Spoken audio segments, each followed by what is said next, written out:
ठीक है भाई, आज की जो क्लास है उसमें हम मैथमेटिकल रिलेशनशिप पर बात करेंगे। ठीक है, फिज़िक्स के अंदर आपको एक तस्वुर मिलेगा और वो तस्वुर ये है कि कोई चीज़ एब्सोल्यूट नहीं होती, हर चीज़ रिलेट करती है दूसरी चीज़ से। यानी कायनात के अंदर जितनी चीज़ें हैं वो उनमें से कोई चीज़ एब्सोल्यूट नहीं है, यानी उसकी अपनी कोई ज़ाती सिफत या ज़ाती ख़ासियत नहीं है। ठीक है, बल्कि वो किसी दूसरी चीज़ के लिहाज से समझी जाती है। ठीक है, जैसे ये कलर है, ये ग्रीन कलर, अब ये ग्रीन कलर है, हम कहेंगे कि ये इस बोर्ड की खासियत नहीं, बोर्ड की खासियत नहीं है। दरअसल रोशनी जब इस पर पड़ रही है, ठीक है, तो रोशनी के अंदर होते हैं 7 कलर। तो ये बोर्ड क्या कर रहा है, सारी रोशनियों को अपने अंदर एब्जॉर्ब कर ले रहा है, सिर्फ ग्रीन कलर को रिफ्लेक्ट कर रहा है, इसलिए हमें ये ग्रीन नज़र आ रहा है। यानी आप इसके ग्रीन कलर को रोशनी के बगैर डिस्कस नहीं कर सकते। कलर इसका है लेकिन आपको इसे रिलेट करना पड़ेगा रोशनी के साथ। ठीक है, इसी तरह दुनिया की तमाम चीज़ें रिलेट करती हैं किसी दूसरी की चीज़। जब भी आप किसी चीज़ को बयान करेंगे, किसी चीज़ को बोलने लगेंगे, किसी चीज़ को डिस्कस करने लगेंगे, तो आपको वो चीज़ किसी दूसरे के लिहाज से बयान करनी पड़ेगी। इस कॉन्सेप्ट को आप फिज़िक्स में कहते हैं relative. Everything is relative, nothing is absolute. हम ये कह सकते हैं एवरीथिंग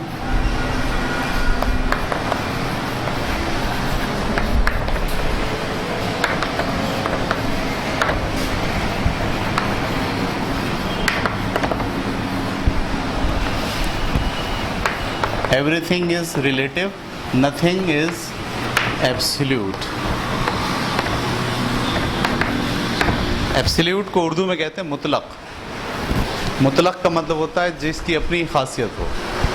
कोई चीज़ दुनिया में ऐसी नहीं है जिसकी अपनी खासियत हो। हम हर चीज़ को दूसरे के लिहाज से जानते हैं। हम दिन को जानते हैं रात के लिहाज से। अगर रात नहीं होती तो शायद दिन हम नहीं समझ पाते। ठीक है, हम कलर्स को जानते हैं रोशनी की बुनियाद पर। हम टेम्परेचर की अगर बात करेंगे तो सिर्फ टेम्परेचर बजाते खुद कुछ नहीं होता। आपको बयान करना होगा कि सुबह जब सूरज निकलता है तो टेम्परेचर कम है, जैसे जैसे सूरज की रोशनी जो है वो परपेंडिकुलर होती जाती है ज़मीन के साथ, वैसे वैसे टेम्परेचर बढ़ता चला जाता है। यानी आप टेम्परेचर डिस्कस कर रहे हैं, लेकिन टेम्परेचर डिस्कस करने के लिए आपको सूरज की जो शुआएँ हैं उनकी एंगल को जो है रिलेट करना पड़ रहा है। कोई चीज़ ऐसी नहीं है जिसको आप खुद से डिफ़ाइन कर सकें, उसको किसी दूसरी के साथ आपको रिलेट करके दिखाना पड़ेगा। इस कॉन्सेप्ट को हम फिज़िक्स में कहते हैं रिलेटिव कॉन्सेप्ट। तो everything is relative, nothing is absolute. ये हमें एक कॉन्सेप्ट जहन में रखना चाहिए। अच्छा, अब यहाँ से जब आप आगे बढ़ेंगे, ये बात तय हो गई कि हर चीज़ को बयान करने के लिए आपको किसी दूसरी चीज़ के साथ रिलेट करना पड़ेगा। तो ये रिलेशनशिप जब आप बनाएंगे दो चीज़ों के दरमियान, ठीक है, तो ये रिलेशनशिप मैथमेटिकल रिलेशनशिप कहलाएगा। हम कहेंगे कि इनका आपस का रिलेशनशिप जो है वो मैथमेटिकल है। और वो रिलेशनशिप दो तरह का हो सकता है, एक डायरेक्टली प्रोपोर्शनल और एक इन्वर्सली प्रोपोर्शनल। दो चीज़ें आपस में रिलेट करती हैं, या तो वो डायरेक्टली प्रोपोर्शनल रिलेट करती हैं या फिर इन्वर्सली प्रोपोर्शनल रिलेट करती हैं। ठीक है, यानी एक चीज़ को बढ़ाने से दूसरी चीज़ पर क्या असरात मुरतब होते हैं। ठीक है, मिसाल के तौर पर अगर हम आपसे ये कहें कि एक दिन की आमदनी एक आदमी की 400 रुपये, तो 2 दिन की आमदनी क्या होगी, 800 रुपये होगी। 3 दिन की 1200 रुपये होगी। तो दिन को अगर आमदनी के लिहाज से रिलेट करें, आमदनी बजाते खुद बयान नहीं हो सकती, वो दिन पर डिपेंड करेगी, वो घंटों पे डिपेंड करेगी, वो काम पे डिपेंड करेगी। अगर हम कहें आमदनी को, इन सब चीज़ों को हटा दें और आमदनी को इटसेल्फ बयान करें, तो आमदनी इटसेल्फ बयान नहीं हो सकती। क्वांटिटीज़ इटसेल्फ बयान नहीं हो सकती, आपको उसे किसी के साथ रिलेट करके बयान करना होता है। आमदनी को, इनकम को आपको रिलेट करना पड़ेगा किसके साथ, दिन के साथ, काम के साथ, सही है, आवर्स के साथ, साल के साथ। तो अगर हम आपसे कहें कि दिन, जैसे जैसे दिन बढ़ाते जाएं वैसे वैसे आमदनी भी क्या होती जाएगी, बढ़ती जाएगी, और जैसे जैसे दिन कम करते जाएं वैसे वैसे आमदनी भी कम होती जाएगी। ये बात आपकी समझ में आ रही है? तो हम कहेंगे कि आमदनी और दिन के दरमियान रिलेशनशिप है, और वो रिलेशनशिप क्या है, डायरेक्टली प्रोपोर्शनल। यानी अगर एक चीज़ को बढ़ाने से दूसरी चीज़ भी जो उस पर डिपेंड करती है बढ़ना शुरू कर दे तो हम कहेंगे कि ये डायरेक्टली प्रोपोर्शनल है। या एक चीज़ को कम करने से दूसरी चीज़ भी कम होना शुरू हो जाए तो हम कहेंगे ये भी डायरेक्टली प्रोपोर्शनल है। एक जैसा अगर असर दोनों में होगा। अच्छा, इसमें एक कॉन्सेप्ट आपको याद रखना है, डिपेंडेंट और इंडिपेंडेंट। एक होता है डिपेंडेंट क्वांटिटी और एक होती है इंडिपेंडेंट क्वांटिटी।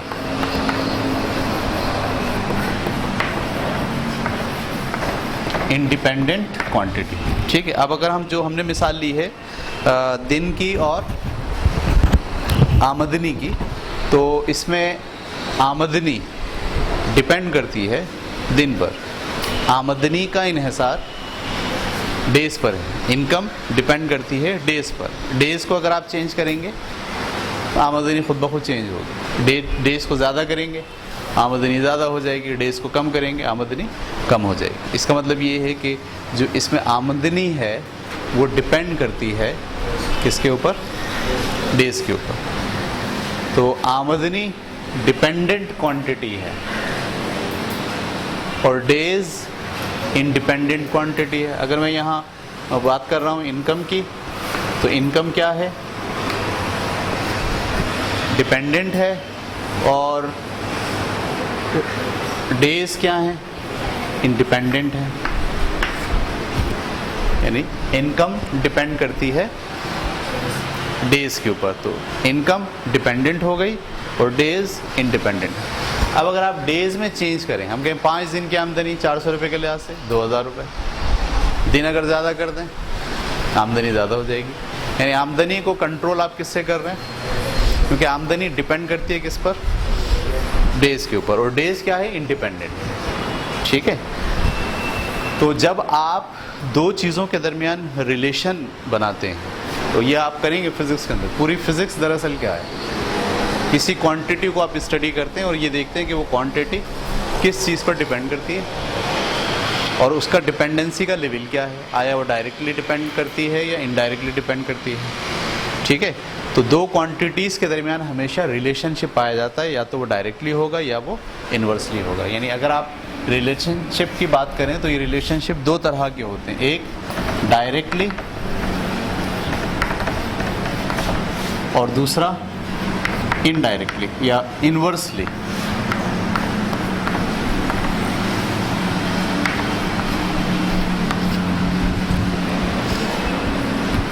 ठीक है।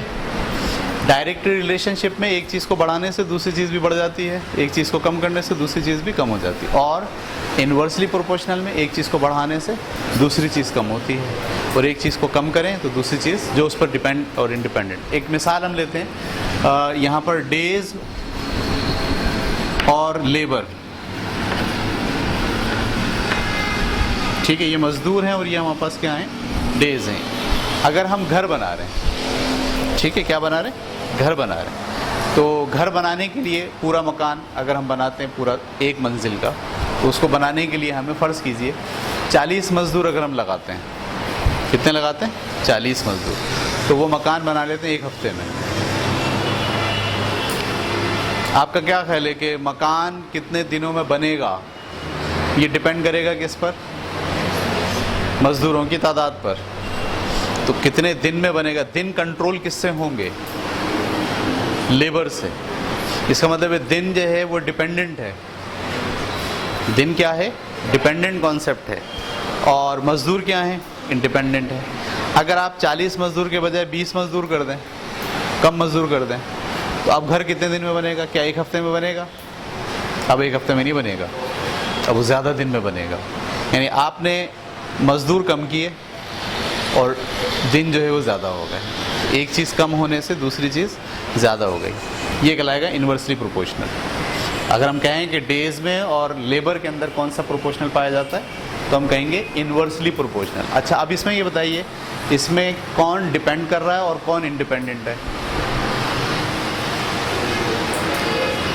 इसमें डेज डिपेंड कर रहे हैं और लेबर क्या है, इंडिपेंडेंट है, ठीक है। लेबर आप के कंट्रोल में है, लेकिन डेज जो है उसका इन्हिसार किस पर है, लेबर पे। लेबर ज़्यादा हो गए, दिन कम हो गए, लेबर कम हो गए, दिन ज़्यादा हो गए। तो हम कह सकते हैं कि यहाँ पे डेज क्या है, डिपेंडेंट है।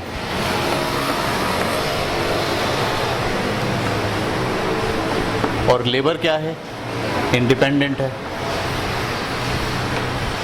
तो ये दो मिसालें हमने डिस्कस की, एक डायरेक्टली प्रोपोर्शनलिटी की और एक इन्वर्सली प्रोपोर्शनल। डायरेक्टली प्रोपोर्शनलिटी की मिसाल मैंने आपको क्या दी, इनकम और डेज के रिलेशनशिप में, और इन्वर्सली प्रोपोर्शनल की मिसाल मैंने क्या दी, डेज और लेबर की एग्जाम्पल के अंदर। ये बात क्लियर हो गई। अच्छा, ये कॉन्सेप्ट तो अब जब भी आप दो चीज़ों के दरमियान ताल्लुक़ को डिस्कस करेंगे, ये कॉन्सेप्ट आपके सामने आएगा। इस कॉन्सेप्ट को मैथमेटिकली कैसे लिखते हैं, यानी पहली क्वांटिटी, जैसे ये वाली हमारे पास पहली क्वांटिटी है इनकम और डेज, इसमें डिपेंड कौन करता था, इसमें इनकम जो है वो डिपेंड करती थी और इंडिपेंडेंट क्या था, डेज। डिपेंडेंट को हम पहले लिखते हैं मैथमेटिकली, इसको लिखने के लिए डिपेंडेंट को हम क्या लिखते हैं, पहले लिखते हैं। हम कहते हैं इनकम इज डायरेक्टली प्रोपोर्शनल, ठीक है, टू डेज। ये वाली मैथमेटिकली इन दो चीज़ों की क्वांटिटी के दरमियान रिलेशनशिप को हम मैथमेटिकली यूँ बयान करते हैं, income is directly proportional to days. लेकिन अगर मैंने इसमें इसको उल्टा कर दिया, days is directly proportional to income, तो ये फिलोसफिकली गलत होगा। इसलिए कि हमारे पास जो डेज हैं वो इनकम पे डिपेंड नहीं करते, ठीक है। इनकम जो है वो डेज पे डिपेंड करती है। सिनेरियो में जो हमने सिनेरियो लिया है उसके अंदर इनकम जो है वो डेज पे डिपेंड करती है। तो इस केस को मैथमेटिकली यूँ लिखा जा सकता है। और अगर हम इस केस की बात करें, डेज और लेबर के दरमियान क्या रिलेशनशिप था, ये इन्वर्सली प्रोपोर्शनलिटी है, इनके दरमियान इन्वर्स रिलेशन पाया जाता है। इसमें कौन सी चीज़ डिपेंड करती है, डेज डिपेंड करती है। लिहाजा डेज को आपको कहाँ लिखना पड़ेगा, शुरू में। डेज इज़ इन्वर्सली प्रोपोर्शनल को आप रेसिप्रोकल की फॉर्म में लिखते हैं, बटा की शक्ल में लिखते हैं। यानी आपने यहाँ लिखा डेज और यहाँ क्या लिखेंगे आप, लेबर। ये इन्वर्सली प्रोपोर्शनल लिखने का तरीका है और ये डायरेक्टली प्रोपोर्शनल लिखने का तरीका है, ठीक है। डायरेक्टली प्रोपोर्शनल के अंदर आप निशान तो दोनों में यही डालते हैं, लेकिन दोनों अगर सीधा हॉरिजॉन्टल लाइन में है मौजूद तो हम कहेंगे कि इन दोनों के दरमियान डायरेक्टली प्रोपोर्शनल है। और अगर एक जो है वो हॉरिजॉन्टल लाइन में ना हो, वर्टिकल हो जाए, यानी 1/, की फॉर्म में हो जाए, तो फिर हम कहेंगे कि अब इनके दरमियान रिलेशनशिप डायरेक्टली नहीं है बल्कि क्या है, इन्वर्सली है। ये बात आपकी समझ में आ गई। तो मैथमेटिकल रिलेशनशिप दो तरह के होते हैं, डायरेक्टली प्रोपोर्शनल और एक इन्वर्सली प्रोपोर्शनल। दो चीज़ों के दरमियान प्रोपोर्शनलिटी या तो डायरेक्टली होगी या फिर इनडायरेक्टली होगी, उनको लिखने का ये तरीका है। बस लिखते वक्त ख्याल आपको ये रखना है कि शुरू में आपको वो चीज़ लिखनी है जो डिपेंडेंट हो, और बाद में वो चीज़ खुले मुंह के सामने वो चीज़ आनी चाहिए जो इंडिपेंडेंट हो, और बंद मुंह के सामने वो आनी चाहिए जो डिपेंडेंट हो। ये हमने जो निशान बनाया है, इसका एक मुंह खुला है और एक मुंह बंद है, प्रोपोर्शनलिटी का निशान। तो खुले मुंह के सामने कौन सा आएगा, जो इंडिपेंडेंट होगा। बंद मुंह के सामने कौन सा आएगा, जो डिपेंडेंट होगा। ये बात क्लियर हो गई आपको, ठीक है। ये जो रिलेशनशिप है फिज़िकल क्वांटिटीज़ का, उन रिलेशनशिप को जब आप मैथमेटिकली हैंडल करते हैं तो फिर बड़ा फ़ायदा उससे हमें हो रहा होता है। हम कई तरह के फार्मूले डिज़ाइन कर लेते हैं, ठीक है, कई तरह के फार्मूले डिज़ाइन कर लेते हैं। अब हम एक छोटी सी एग्जांपल पर गौर करेंगे जिसके अंदर हम एक फार्मूला बना रहे हैं दो चीज़ों को रिलेट करके, ठीक है। ये उतारते जा रहे हैं ना साथ साथ आप लोग।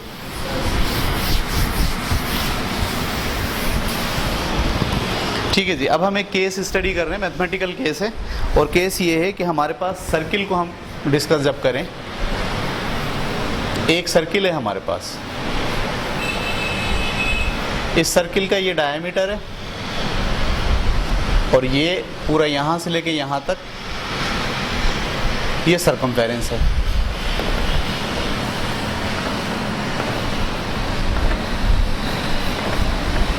और ये क्या है, डायमीटर।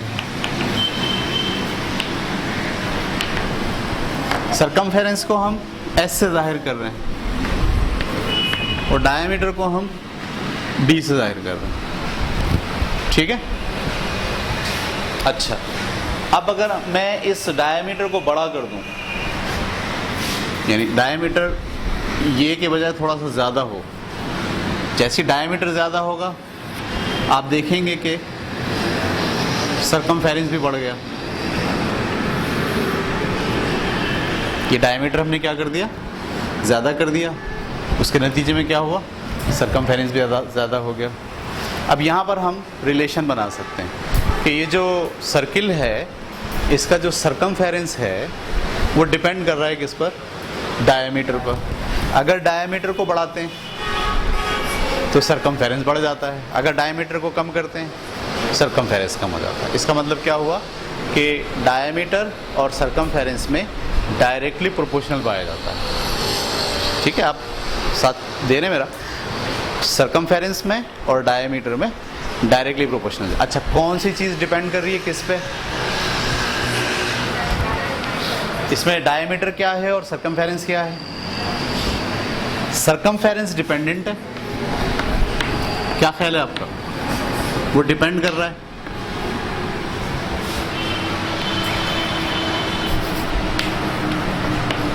और ये जो आपका डायमीटर है ये क्या है, इंडिपेंडेंट है।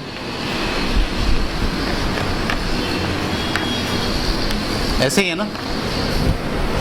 तो मैं अगर इसका रिलेशनशिप लिखूंगा तो कैसे लिखूंगा, हम कैसे लिखूंगा, circumference is directly proportional to diameter. Is clear, सही है ना। हम कहेंगे circumference is directly proportional to diameter. अच्छा, मैथमेटिक्स में इसको थोड़ा सा अगर आगे चलाएं तो सरकमफेरेंस ऐसे लिखा, प्रोपोर्शनलिटी को इक्वलिटी में चेंज कर रहे हैं। प्रोपोर्शनलिटी को जब भी इक्वलिटी में चेंज किया जाए, ठीक है, तो आप एक कांस्टेंट जो है वो लगाते हैं। हम इसके ऊपर भी कभी तफसील से बहस करेंगे कांस्टेंट का क्या मतलब है, बल्कि अभी साथ साथ चलते चलते बहस कर लेते हैं। ये प्रोपोर्शनलिटी असल में जब आप मैथमेटिक्स में काम करते हैं ना, तो मैथमेटिक्स में आपको इक्वेशन डिज़ाइन करनी होती है, एग्जैक्ट इक्वेशन चाहिए। तो ये जो इस वक्त आपके सामने ये इक्वेशन नहीं है, स्टेटमेंट है, इसकी बुनियाद पर आप काम नहीं कर सकते, आपको इसे कन्वर्ट करना पड़ता है किसमें, मैथमेटिकल इक्वेशन में। तो जैसे ही आप प्रोपोर्शनलिटी को इक्वलिटी में चेंज करते हैं तो एक लफ्ज़ आ जाता है कांस्टेंट इनटू डी। ये खुद कांस्टेंट क्या है, अगर यहाँ से मैथमेटिकली इसको हैंडल करने जाएं तो ये बराबर होगा किसके, circumference divided by diameter. Circumference divided by diameter, ये हमारे पास एक फार्मूला आ गया। अब अगर इस कांस्टेंट को हम मालूम करना चाहें तो हमें एक्सपेरिमेंट करना पड़ेगा, हमें बहुत सारे दायरे बनाने पड़ेंगे और उन सब के सरकमफेरेंस निकालने पड़ेंगे और उसके साथ साथ उनके डायमीटर डिस्कस करने पड़ेंगे। तो फ़र्ज़ कीजिए हम बहुत सारे एक्सपेरिमेंट करते हैं, ठीक है, हम क्या करते हैं, बहुत सारे दायरे बना लेते हैं, कोई छोटा दायरा है, कोई थोड़ा बड़ा दायरा है, कोई उससे बड़ा दायरा है, कोई उससे बड़ा दायरा है, और हर दायरे के डायमीटर को टेप से मालूम निकाल लेते हैं और उसके सरकमफेरेंस को धागा रख के या डोरी रख के जब उसको खोलेंगे आप तो उसका सरकमफेरेंस आपको पता चल जाएगा कितना है। तो हमने एक चार्ट यहाँ बना लिया, एक जगह लिखा सरकमफेरेंस और एक जगह लिखा डायमीटर।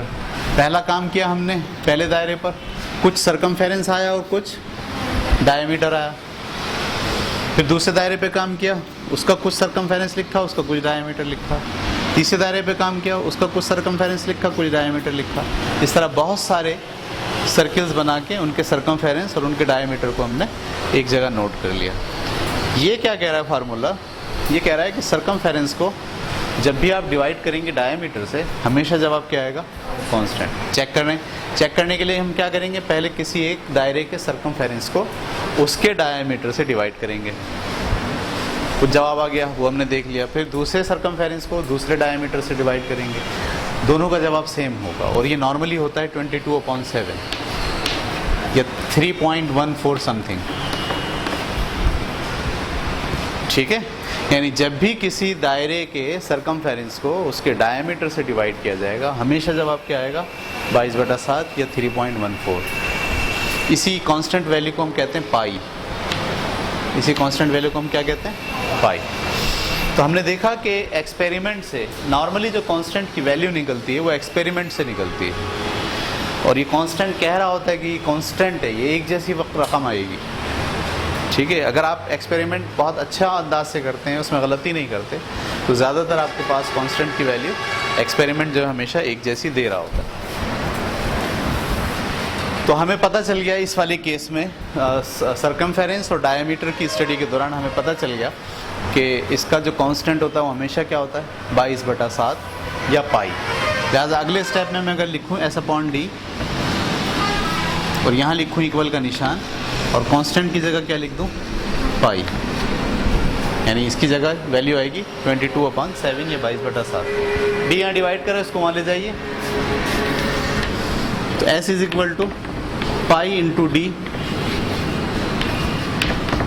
और ये जो डी है ये क्या है, किसी भी सर्किल का जो डायमीटर होता है वो 2 रेडियस के बराबर होता है, एक रेडियस ये और एक ये रेडियस ये। लिहाजा हम कह सकते हैं अगर डी की जगह हम लिख दें 2r, 2 रेडियस, तो हमारे पास सर्कमफेरेंस का एक फार्मूला आ गया 2 पाई r।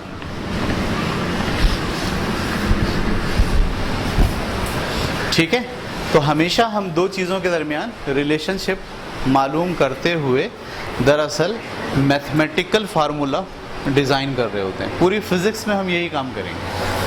हम एक चीज़ जब एक क्वांटिटी डिस्कस करने लगेंगे तो देखेंगे वो क्वांटिटी किस चीज़ों पर डिपेंड करती है। बाज़ औक़ात कोई क्वांटिटी एक चीज़ पर डिपेंड करती है, बाज़ औक़ात कोई क्वांटिटी ऐसी होती है जो एक से ज़्यादा चीज़ों पर डिपेंड करती है।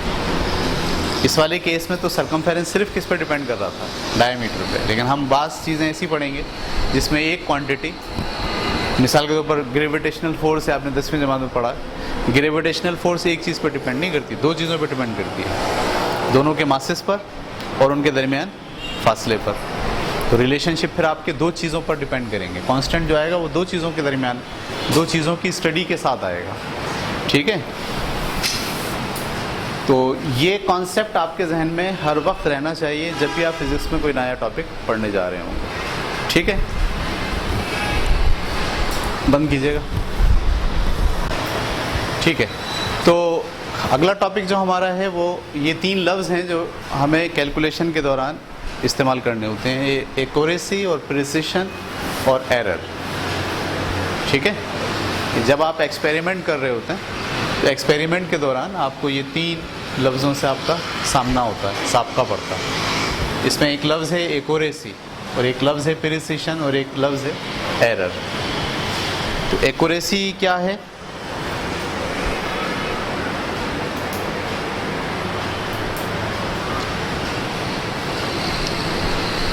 Agreement between measurement and true या करेक्ट वैल्यू। मैं लिखवा देता हूँ, एग्रीमेंट लिखें, एग्रीमेंट बिटवीन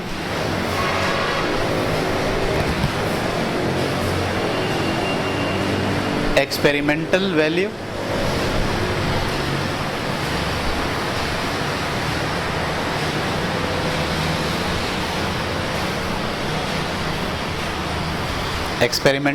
एंड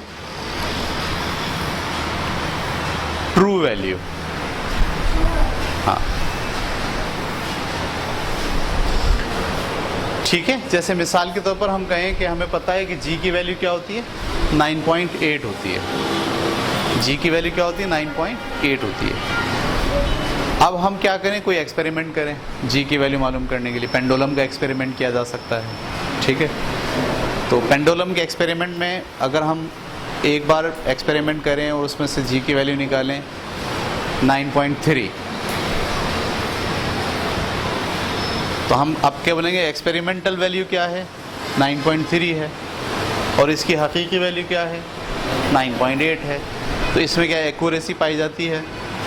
हम बोलेंगे नहीं, इसमें एक्यूरेसी नहीं पाई जाती। एक्सपेरिमेंटल वैल्यू और ट्रू वैल्यू में कोई एक्यूरेसी नहीं पाई जाती। ये बात आपके समझ में आ रही है? पॉइंट के बाद है, मिसाल के बाद हम कहें कि 9.8 वैल्यू होती है और हमारे पास निकालो 9.74, हम बोलेंगे हाँ काफ़ी एक्यूरेसी पाई जाती है, काफ़ी हद तक एक्यूरेट है। लेकिन अगर 9.2 है तो हम बोलेंगे नहीं, काफ़ी हद तक एक्यूरेट नहीं है। तो एक्यूरेसी के क्या मायने हैं, ये बात आपकी समझ में आ गई। एग्जैक्ट वैल्यू तक आप पहुंचना चाह रहे हैं। अगर आप एग्जैक्ट वैल्यू तक पहुंच गए तो आप कहेंगे कि आपके एक्सपेरिमेंट में और आपके डेटा हैंडलिंग में एक्यूरेसी पाई जाती है। और अगर आप एग्जैक्ट वैल्यू तक नहीं पहुंच पाए तो हम कहते हैं कि इसमें एक्यूरेसी नहीं मौजूद। Is it clear? जैसे अभी हम पढ़ेंगे अपने पास फिज़िक्स के अंदर हम स्टडी करेंगे चैप्टर के अंदर, साउंड के चैप्टर के अंदर। साउंड के चैप्टर के अंदर न्यूटन ने आवाज़ की वेलोसिटी मालूम की थी एक्सपेरिमेंटली, ठीक है। और उसके बाद उसने थ्योरेटिकली मालूम की, ठीक है। तो थ्योरेटिकली वैल्यू में और एक्सपेरिमेंटल वैल्यू में फ़र्क था बहुत। हम कहते थे कि भाई ये एक्यूरेसी नहीं पाई जाती। न्यूटन की जो थ्योरी है उसमें कोई फ्लॉ है, उसमें कोई गलती है, क्योंकि अगर उसकी थ्योरी से भी वही वैल्यू निकल रही हो जो एक्सपेरिमेंट से निकल रही हो तो हम कह सकते हैं कि दोनों मैच कर रही हैं, दोनों में एक्यूरेसी पाई जाती है। बाज़ औक़ात ऐसा होता है ट्रू वैल्यू एक्सपेरिमेंट से आती है, थ्योरी से वैल्यू कुछ और आ रही होती है। बाज़ औक़ात ऐसा होता है, बाज़ औक़ात ऐसा होता है थ्योरी से वैल्यू सही आ रही होती है और एक्सपेरिमेंट से वैल्यू सही नहीं आ रही होती। तो ये दोनों चीज़ें सेम हो जाएं, हम बोलें थ्योरी से आने वाली वैल्यू और एक्सपेरिमेंट से आने वाली वैल्यू दोनों क्या हो जाएं, एग्जैक्ट हो जाएं, तो हम बोलेंगे कि अब आपकी थ्योरी और आपका जो एक्सपेरिमेंट है उसमें एक्यूरेसी पाई जाती है, वरना इसमें एक्यूरेसी नहीं पाई जाती। ये बात आपकी समझ में आ गई। उसके बाद हम कह रहे हैं प्रिसिशन। प्रिसिशन का मतलब ये होता है कि जब आप किसी नतीजे तक पहुंच रहे होते हैं तो वो नतीजा जो है वो बाज़ औक़ात डिस्क्रेट होता है, बाज़ औक़ात बहुत मुंतशिर होता है। सही है। मिसाल के ऊपर मैं जी की वैल्यू मालूम करना चाह रहा हूँ 9.8।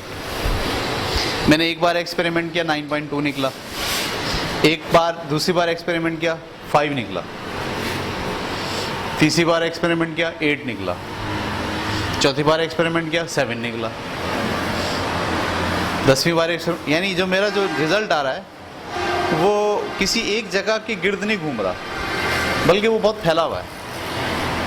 तो हम कहेंगे कि आपकी एक्सपेरिमेंट से जो नताइज निकल रहे हैं वो प्रिसिशन से खाली है, उसमें प्रिसिशन नहीं पाया जाता। हाँ, मैं एक्सपेरिमेंट कर रहा हूँ और मेरा एक दफ़ा मैंने वैल्यू निकाली जी की 9.2 निकली, अगली बार एक्सपेरिमेंट का 9.25 निकली, अगली बार एक्सपेरिमेंट का 9.15 निकली, अगली बार एक्सपेरिमेंट का 9.3 निकली, अगली बार एक्सपेरिमेंट 9.2 समथिंग निकली।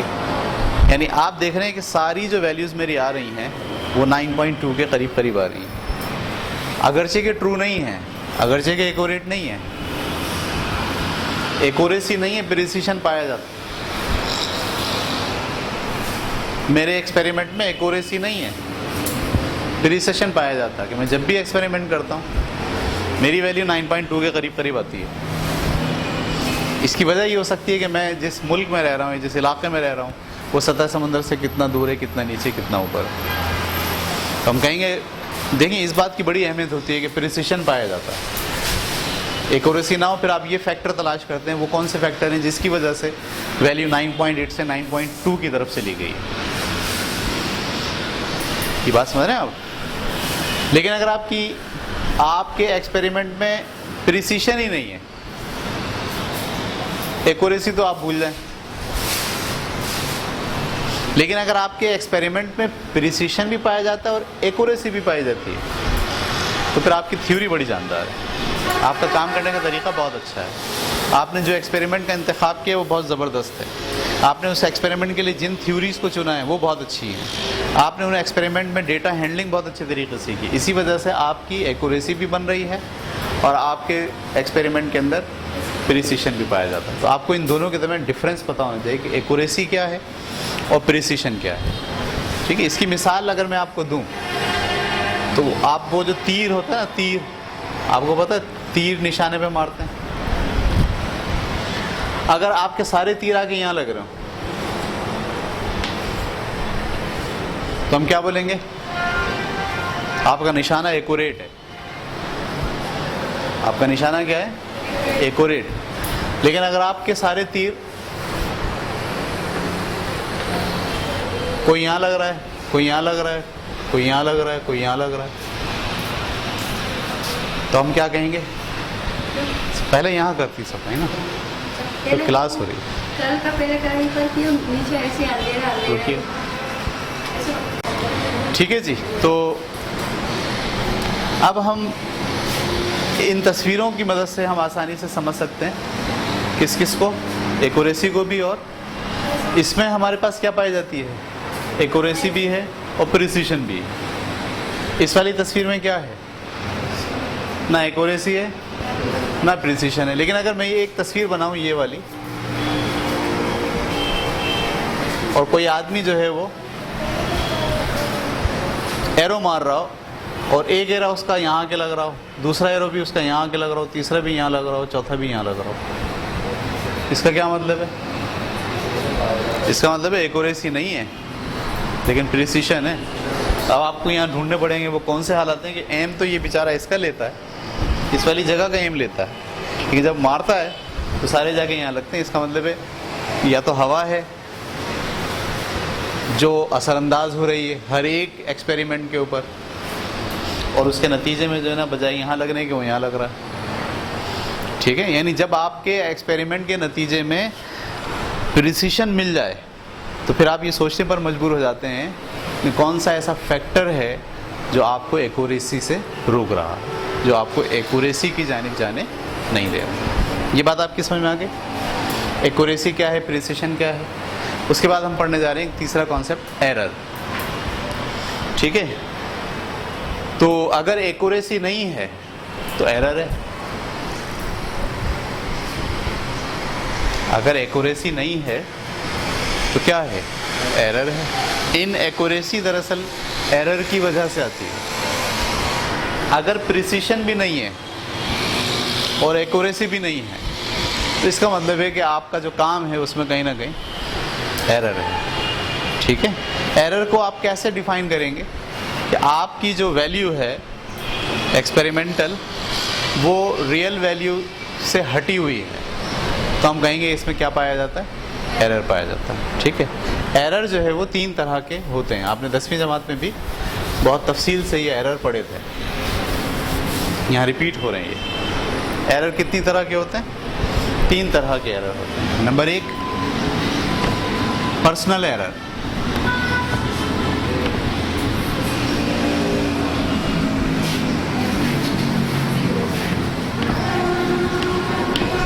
Number 2,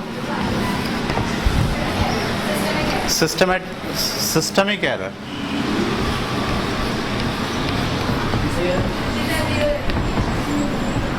systemic error. और number 3, random error.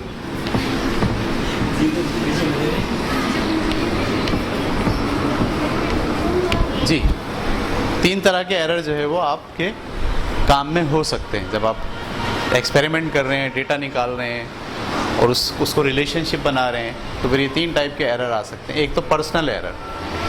Personal error का मतलब शख्सी एरर। एक आदमी है बस उसमें एरर है, उसका नोट करने का अंदाज सही नहीं है, वो बेपरवाह है। मतलब बॉइलिंग पॉइंट नोट कर रहा था किसी चीज़ का, तो बॉइलिंग पॉइंट पर उसको मुसलसल नज़र रखनी चाहिए थी थर्मामीटर पर और लिक्विड पर। उसने क्या करा, बोला भाई होता रहेगा, वो चला गया कुछ काम करने के लिए। अब वापस आया तो देखा वो खोल रहा है, बस उसने देखा और देखते के साथ ही टेम्परेचर नोट कर लिया।